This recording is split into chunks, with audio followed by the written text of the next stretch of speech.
Hey everyone, it's Mark Ling here. And would you believe that you can earn huge affiliate commissions in crazy niches out there? Like personally, I've been doing well in things like language learning, learn guitar, dog training, personal development, alternative beliefs, and many others. But I've got a friend of mine today called Vernon who is doing extremely well in another kitschy little niche for people that are interested in coffee alternatives. I mean, isn't that crazy? Like, there's so many profitable niches out there. So without further ado, we're going to get some tips from him today and so forth. Without further ado, I want to introduce you guys to Vernon. Welcome along.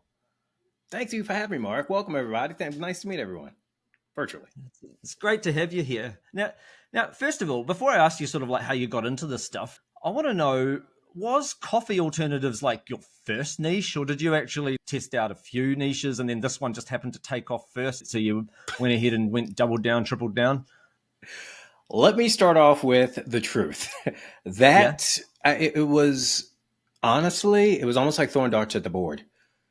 Because I wasn't quite sure where to start and I was looking around and it was literally something I had in my cabinet. And so I was like, okay. And I realized that was a niche.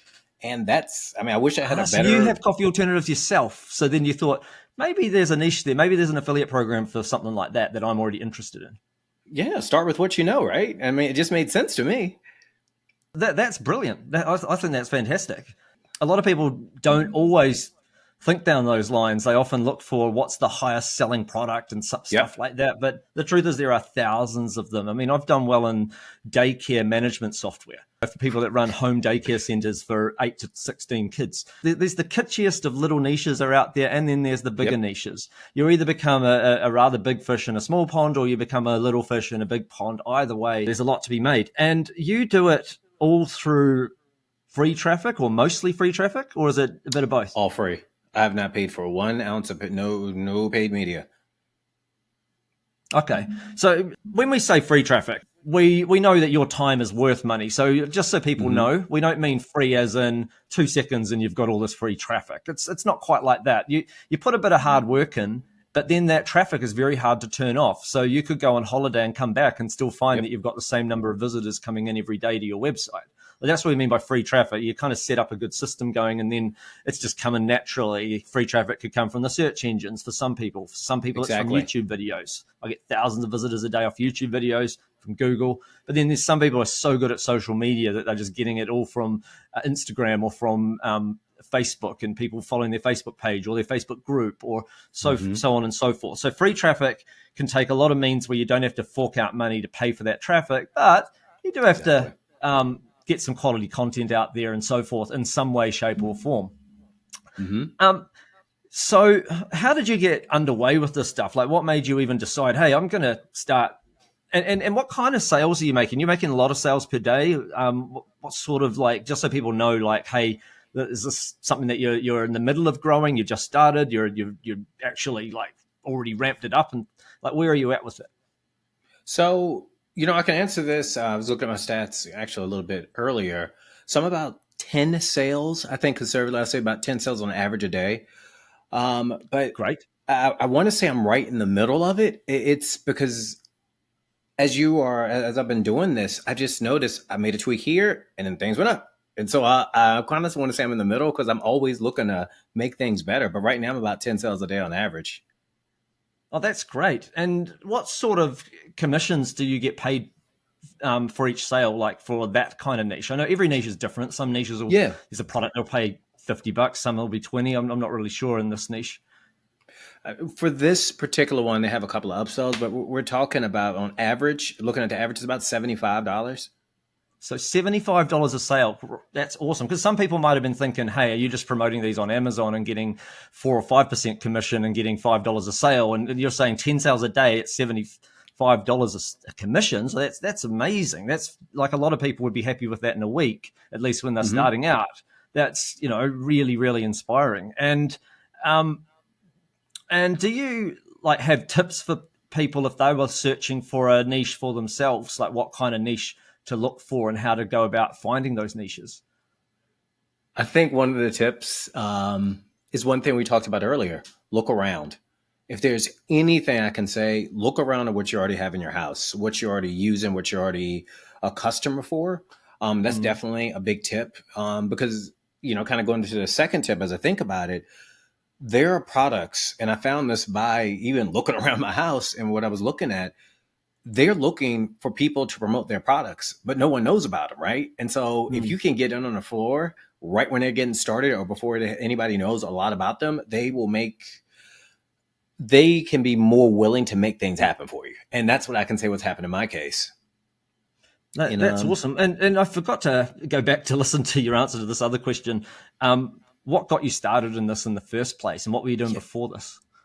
So before this, I have an online business, and I was doing coaching. But I think the thing that I was really looking for is when you're coaching, it's not 100%. You have always coaching, always speaking, and things like that. I just wanted additional income. And I initially started this as kind of like a side project. Let me just see, right? And so it was just me being curious and me having the time. Cool. So what were you coaching in? Like, because you must have had a skill set there. So my thing is happiness coaching. And it's about showing our entrepreneurs how to be happy, how to focus on their happy. That's brilliant. And I know that's a big niche area. That is another niche that I have actually done pretty well in over the years as an affiliate.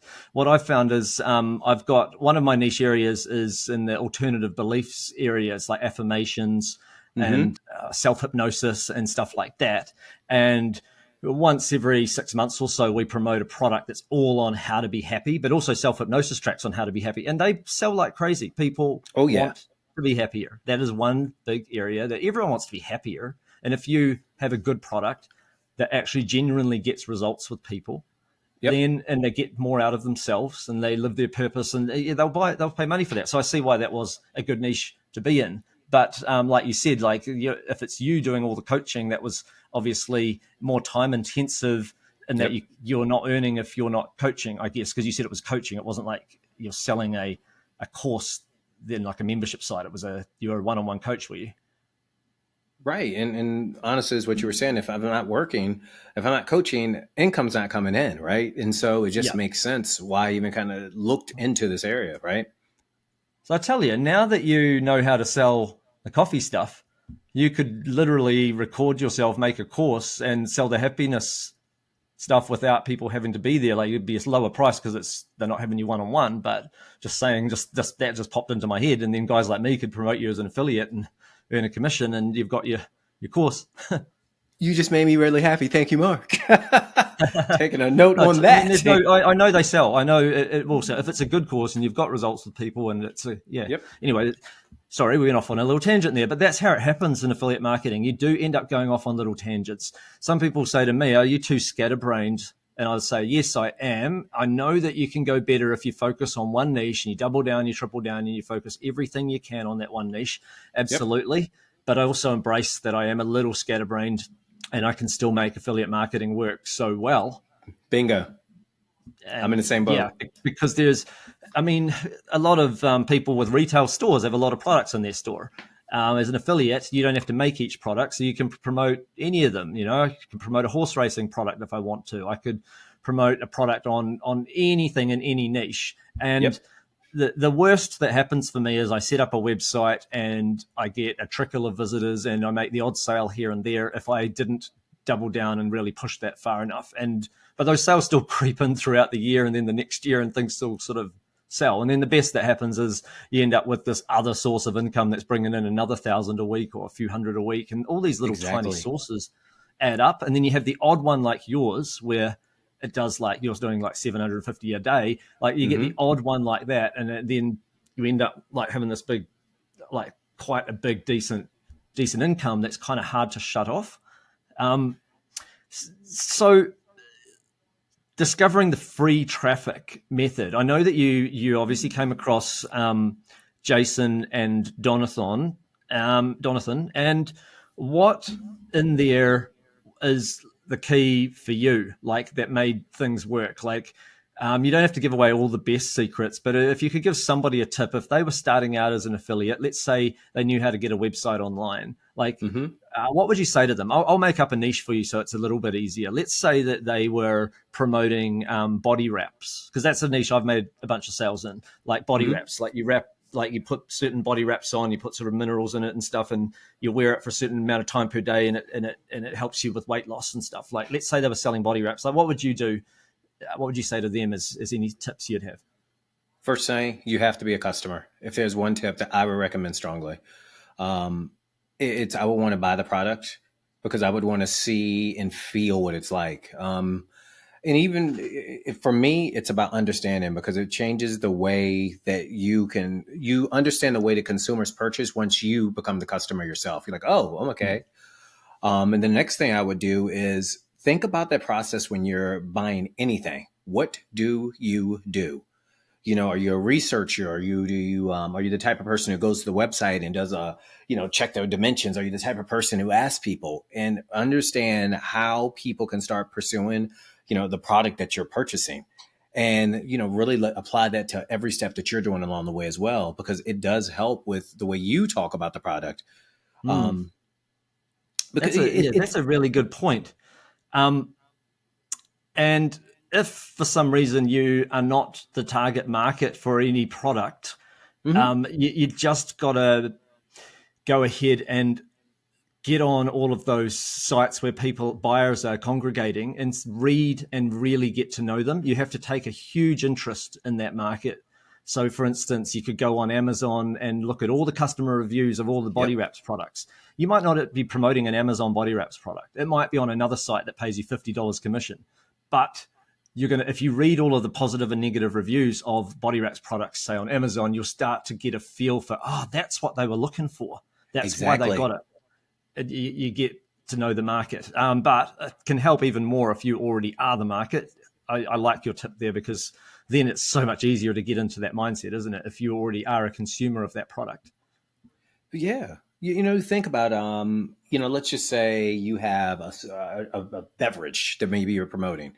There's things that you would think about if you're the person who drinks it, if you're the actual consumer of that product. You're going to think about, is it fizzy? Does it, pour it into does it have a certain smell? There's little aspects that people can pick up on that they won't even be conscious of that help with like conversions or help you understand why they buy.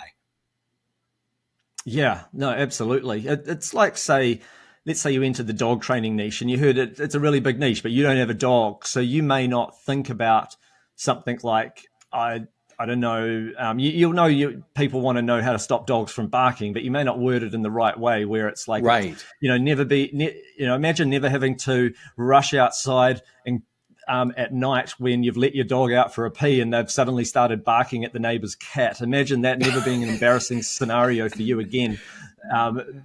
It's just stuff like that. Like there's lots of little things that, if you own a dog or you are in that situation that, can make such a dramatic difference. So yeah, I think that's great advice there. And that can help you with your keyword research too. If you're trying to rank in the search engines, and I know you do, actually people like to use keyword research tools, but the problem is there are a lot of phrases out there that don't even enter the keyword research tools because they might only list all the ones that have, say, on average, every month has 100 searches for it or something, right, or 50 or whatever. There are so many search phrases that get searched for 50 to 100 times that never enter those keyword research tools. These are the kind of phrases. It may not be as simple as stop dog barking at cat, but even a phrase like that, even if it's in there, it's probably not a very... it's not a saturated phrase. It's probably a phrase that it's not that hard to rank for, say. Right. Because it's longer. What are your thoughts, though? Are you finding that you're getting a lot of traffic from long tail phrases? Long tail, hands down. I'm sorry, I cut you off. But... No, you're right. I want to listen to you. Get your tips. Long tail has been my bread and butter. It's what you're saying. When people are in a particular need, right? They might not say, well, a dog barking at cat. They might say, dog keeps me up all night long. What can I do? Right. And it's those long tail phrases that people use in language have been my bread and butter, hands down. Right. So you don't have to be ranking at all for dog training, say if you're in the dog training niche, or for coffee alternatives. It's wonderful if you do. And you might be making 75,000 a day if you're ranking number one for coffee alternatives, say. But there's a lot to be made from all of those long tail phrases, they add up. I mean, imagine if there was a curve and then the most highly searched for term is right there. And yes, if you ranked for that, you'd get so much of the benefit just from those few phrases. But if you rank for a ton of these phrases here, you can get a lot of visitors to your site. Yes, you can. And how long did it take you from starting that site to see your first sale? Because you've got to be patient a bit with free traffic. I want to say I was patient, but we're talking a little bit over 2 months, and that's with starting and getting to this kind of place where I'm like, oh my gosh, I feel like, commissions are starting to come in continuously. I got traffic pretty quickly. Fantastic. I think that's awesome. Yeah, like that's pretty much what I found as well. But for me, it was around about 2 months into using their system, because I've been testing their system as well, that it started seeing the first sales, and now it's sort of scaled up into thousands of dollars. But awesome. Definitely, you've got to be patient. And I think that's the big difference in search marketing from paid traffic. If you've got no patience, you have to do paid traffic, because then you can see instantly, does that convert, does it not, and all of that stuff, because you can buy the traffic. Okay. But if you're willing to be really patient and implement a plan and be willing to see delayed gratification for what you've done, then free traffic can be super awesome. To me, I feel like, why don't you do both anyway? Long term anyway, like, because for some people, and for me, when I promote something, whether it be paid traffic or free traffic first, quite often I end up doing the other anyway. So paid traffic, this thing's selling really well. And then I go, okay, I need to invest some of the money into free traffic now. I know when I say invest money, I mean pay one of my staff to do all the free traffic stuff, right? I could be doing it myself, but or if I'm getting free traffic and it's converting well, then I go, I just want to test if buying traffic to this will also convert well now, yes or no. It's worth a test, So it's not essential, but I'm just saying, like, quite often they both go together. It's not always a one or the other decision. So do you do other things outside of search traffic? Do you go and make a little community or a newsletter or anything like that to get repeat traffic and stuff like that with your site now that it's doing well? Glad you asked. That's one of the things I've been experimenting with. I'm in the process of, I have a newsletter. I'm just in the process of collecting emails, because not every person that comes to my site is going to purchase, right? But that could be still a potential to be able to grab someone up right then to talk to them later. But so I'm literally in the process of getting that set up. Oh, no, that's brilliant. Yeah, because that, for me, when I first started a newsletter on one of my sites back, this is a long time ago, like 20 years ago or something, because I've been online. I'd made over 1 million online at that point. I've been online for about 4 years. I started a newsletter. And 90 days later, I had doubled all my earnings from all my websites by having newsletters on there, because certain percentage of people, like, they sign up for, like, you'll figure out what they sign up for. Maybe it'll be a free health tips newsletter for your site or something else. And then you find they either buy the original product the third time they've seen it or the fourth time, or they buy the next product you promote maybe 3 weeks into your sequence, or, and it was amazing. I was stunned. 2 years into owning a newsletter, I found that when I did this report, I was checking over when people were buying, and I remember this. I checked 9 months into the sequence of one of the sequences it was starting to get 50 opt-ins a day, so it was quite a lot of opt-ins. Wow! So 9 months into that sequence, people were still buying the products that were promoted at 9 months. And I'm not saying they weren't buying the products later. I just remember that was the specific time period. I was just quickly like having a check, like, what's this product? When's it promoted? Oh, it's 9 months in, and I'm still making sales of that every week, and that's what made me think, geez, there's a lot left on the table if you don't do that. So that's another way. Good tip. It's a way to double pretty much. Whatever you're doing, you'll probably find eventually you're doing double. It takes time though. You might not see the results immediately. You might see it, like I say, if all of those things take time to add up, like those later newsletters add up, then it can take a little while before you know that you're at double. Like, it could be 3 months, 6 months, but I'm very excited for you. I think that sounds awesome. Thank you. I'm excited hearing what your results were. Like, that's great. Yeah, definitely. Email's huge, and communities are huge today too. You could easily at some point build a little Facebook group around it and stuff like that, and Exactly. Yeah, it's pretty amazing what you can do. But you can't do everything at once. It's just one at a time, get it going well. And then you'd go, should I build another thing, or should I double down on what I'm doing, or should I do what I'm doing, but in another language, like just translate it and, Spanish version of coffee alternatives, etc. Like so much you can do. That's why when people ask me, is this saturated? I'm never worried about saturation because there's thousands of niches and there's thousands of opportunities within those niches. That's my personal take. But you may not have the same take. I don't know. Like, what's your take on all of that stuff? So far with saturation for me, it's what we were talking about, the long tail keywords. I wasn't able to really catch attention and to really get a lot more attention to get that free organic traffic until I really focused on those long tail keywords. And I'm not going to say what the product is, but there's no one there, right? So I'm going through the back door. So I'm a huge believer. If it's saturated, that's when you just have to work a little differently. But I don't. If it was saturated, there's always yes and no to saturation, isn't there? Like, yes, it's saturated if you are thinking, write down the most obvious stuff in that niche. The most obvious areas of the niche, the biggest, giantest areas are always going to be more likely to be saturated. Yes, you are correct. But there's just zillions of like stray hairs everywhere. That's never saturated. But I do like to see, kind of going with that first example of saturation, I do like to see a lot of competition because I know there's money there. And that's how I look at it. So when I see that, I'm like, oh, this is going to be fun.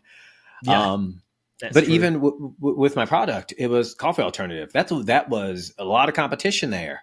So it was like, ooh, this is sexy. I like this. But I just had to think a little differently. But yeah. And it'd be interesting to see what other products they buy, because you may find other things that are not a coffee alternative, but maybe you might find out one day you do a survey and you find out that a third of them are diabetics or something like that. And then you go, maybe there's a chocolate alternative, or there's some other stuff or low sugar chocolate or something, like all these other things that you can earn commissions on later in your list. I think food items are going to be big for you, but it could be lots of different ones. But that's why I'm so excited for the newsletter. There's things that I know that I'm going to find out that people who, my thinking anyway, people who come to my site, I would imagine they have something in common, right?